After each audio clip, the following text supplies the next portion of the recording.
Grand new year sale already ఉన్న తక్కువ తరుగులో ఇంకా 1% తక్కువ.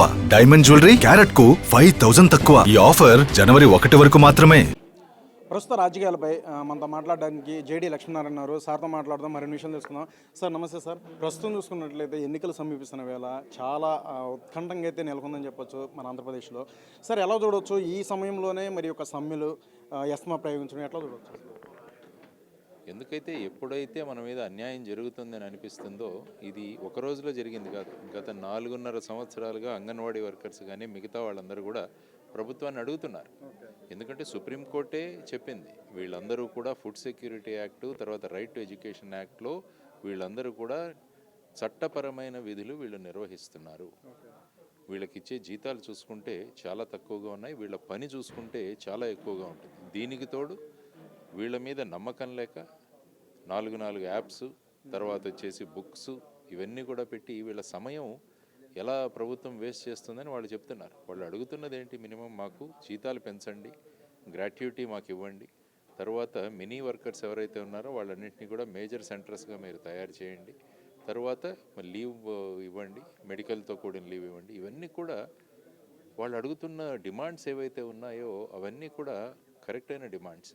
సో వాటిని పరిష్కరించకుండా ప్రభుత్వం ఈ విధంగా ఎస్మా తీసుకురావడం ఇదంతా కూడా సరి అయిన విధానం కాదు. కాబట్టి ప్రభుత్వం వెంటనే మేల్కొనాలి.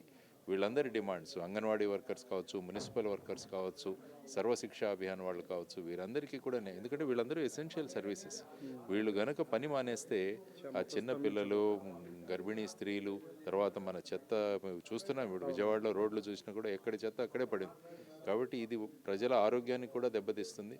కాబట్టి వెంటనే ప్రభుత్వం స్పందించాలి. ఎందుకంటే పాదయాత్రలో వీరు తెలంగాణ ప్రభుత్వం ఎంత ఇస్తుందో దానికన్నా 1000 రూపాయలు నేను అదనంగా ఇస్తానని ప్రామిస్ ఇచ్చారు. నాయకులు ఎప్పుడూ కూడా ఇచ్చిన వాగ్దానాలను నెరవేరిస్తే వాళ్ళే నిజమైన నాయకులు అవుతారు. సో ఆ విధంగా చేయాలని ప్రభుత్వాన్ని మేము కోరుతున్నాం. సార్ ఎన్నికలు సమీపిస్తున్న వేళ జై భారత్ నేషనల్ పార్టీ ఇది ఒక చర్చానీయాంశం అయిపోయింది.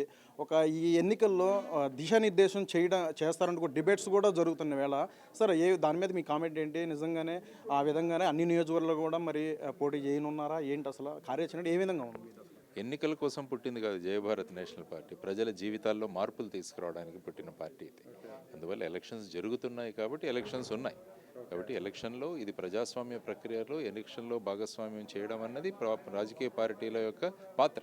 ఆ పాత్రను కూడా జై భారత్ నేషనల్ పార్టీ నిర్వహిస్తుంది. ఖచ్చితంగా మీరు అన్నట్టు మా క్యాండిడేట్లు కూడా చాలామంది వస్తున్నారు మా దగ్గరికి. వారి ఎలక్షన్లో అంటే ఆర్థిక బలం కూడా చాలా వరకే ఉండాలి కదా సార్, అది ఏ విధంగా నెక్కగలను? ఇప్పటికే అధికార పార్టీ అలాగే ప్రతిపక్ష పార్టీలు ముఖముడిగా మరి వస్తున్నాయి ఇక్కడ అధికార పార్టీని గద్దె దించడానికి. ఈ సమయంలో మీరు పార్టీ పెట్టడం, మీరు మరి ప్రజల్లోకి వెళ్ళడం, ఇవన్నీ కూడా చూస్తుంటే మరి ప్రజలు ఎంతవరకు విశ్వసించి మిమ్మల్ని ఎన్నుకునే అవకాశం ఉంది? పర్వాలేదు. మోసం చేయాలంటే డబ్బులు కావాలి, బూటకప్ మాటలు చెప్పాలంటే డబ్బులు కావాలి. ప్రజలకు వాళ్ళ చైతన్యం గురించి చెప్పడానికి డబ్బులు అవసరం లేదు. కాబట్టి ప్రజల ఓటు యొక్క విలువ ఏంటో మేము చైతన్యం తీసుకురావడానికి పుట్టింది జై భారత్ పార్టీ. కాబట్టి మాకు డబ్బులు అవసరం లేదు. చైతన్యవంతమైన ఓటర్లు తయారు చేస్తే, చైతన్యవంతమైన ఓటర్ ఒక ఓటు వేసినా జై భారత్ పార్టీకి అది మా విజయమే అనుకుంటాం. సార్ ఇప్పటికే ఇన్ఛార్జీలో ఒక మార్పిడి వైసీపీలో చూసుకున్నట్లయితే చాలా గందరగోళ సిచ్యువేషన్ ఉంది. వివిధ పార్టీలోకి వెళ్తున్నారు, మీ పార్టీలోకి వస్తున్నట్లు కూడా మరి ఏమన్నా మరి సంప్రదింపులు ఏమన్నా ఉందా? మీరేమన్నా చేశారు? మేము ఎవరిని సంప్రదించాం. మా దగ్గరికి వచ్చేవాళ్ళంతా కూడా వాళ్ళే వాలంటరీగా వస్తున్నారు. చాలామంది మన యువతరం చాలామంది వస్తున్నారు. మేము మార్పు తీసుకొస్తాం, మేము జై భారత్ పార్టీ ఆశయాలను ముందుకు తీసుకుందాం, వాళ్ళందరికీ కూడా స్వాగతం. చెప్పాను, ఎన్నికల కోసం పుట్టిన పార్టీ కాదు ఇది. ప్రజా జీవితాల్లో ఆమూలాగ్రమైన మార్పు తీసుకొచ్చి వాళ్ళ జీవితాలు మార్చొచ్చి వాళ్ళ ఓటింగ్ అధికారం ఎంత గొప్పదో అని తెలియజేయడానికి వచ్చింది. కాబట్టి ఈ ప్రక్రియలో మేము ఉంటాం. సార్ అధికారమే లక్ష్యంగా ఒక ఇన్ఛార్జీలు మార్పిడి అనేది జరుగుతుంది. ఇది రాజకీయం చూసుకున్నట్లయితే ఎట్లా చూస్తారు? మీ కామెంట్ ఏంటి? నిజంగానే ఒక ఇన్ఛార్జీలు మార్చిన వెంటనే అక్కడ ఆ స్థితిగతులన్నీ కూడా మారి ఓట్లు వేసే అవకాశం ఉంటుందనుకుంటున్నారా? ఒక అధికార పార్టీ ఏదైతే ఆలోచిస్తుందో ఇదన్నీ కూడా మీ పాయింట్ ఆఫ్ లో చూసుకున్నట్లయితే ఎంతవరకు ఆమోదయోగ్యం అనుకోవచ్చు? అధికారం ఎన్నికల్లో ఏ విధంగా అడుగులు వేస్తుంది? మీ కామెంట్ ఏంటి? జై భారత్ నేషనల్ పార్టీ ఏం చెబుతోందంటే, అధికార పక్షానికి ఎలక్షన్లో క్యాంపెయిన్ చేసి అధికారం కూడా ఇవ్వకూడదంట. 5 సంవత్సరాలు మీకు అధికారం ఇచ్చింది ప్రజలు. మరి 5 సంవత్సరాల్లో మీరు చేసిన కార్యం ఏదైతే ఉందో అదే మీ క్యాంపెయినింగ్ అవ్వాలి.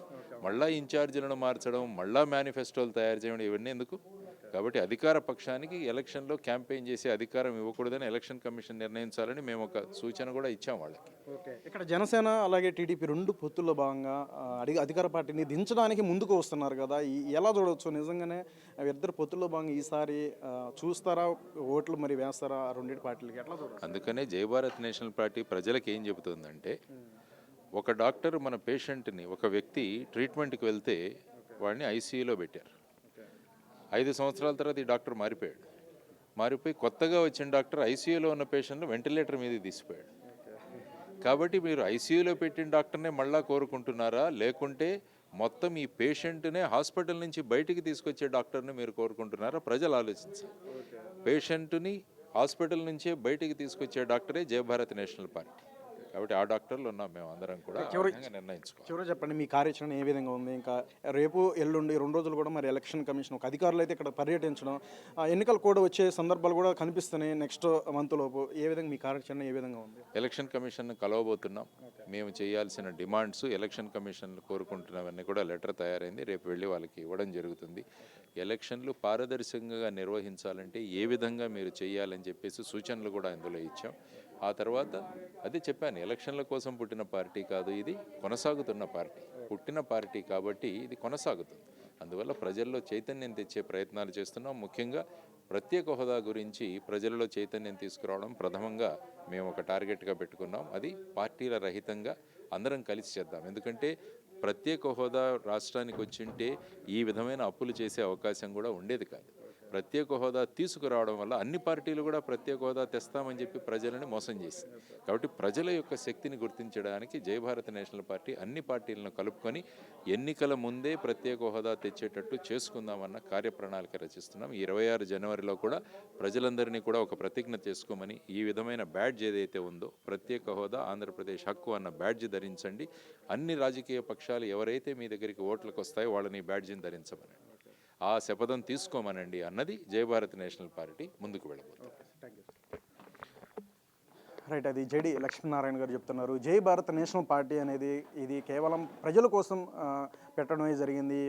ఏవైతే వచ్చిన పార్టీలు, అధికార పార్టీ ఇప్పుడు ఉన్నప్పుడు కూడా చాలా సంక్షేమ పథకాలన్నీ కూడా అమలు చేస్తాం అన్నప్పుడు కూడా చాలా వరకు చేయట్లేదు అని చెప్తున్నారు. ఇంకా గతంలో చూసుకున్నట్లయితే గతంలో పార్టీలో కూడా ఎటువంటి కార్యాచరణ, ఎటువంటి ప్రజలకు చేశారని కూడా ఇవన్నీ కూడా ప్రజలు ఆలోచించారు. కాబట్టి ఈసారి జై భారత్ నేషనల్ పార్టీ వైపే ప్రజలందరూ మొగ్గు చూపుతారు. సో ఆ విధంగా చైతన్యం అయ్యే విధంగా పార్టీ అడుగులు వేస్తుంది.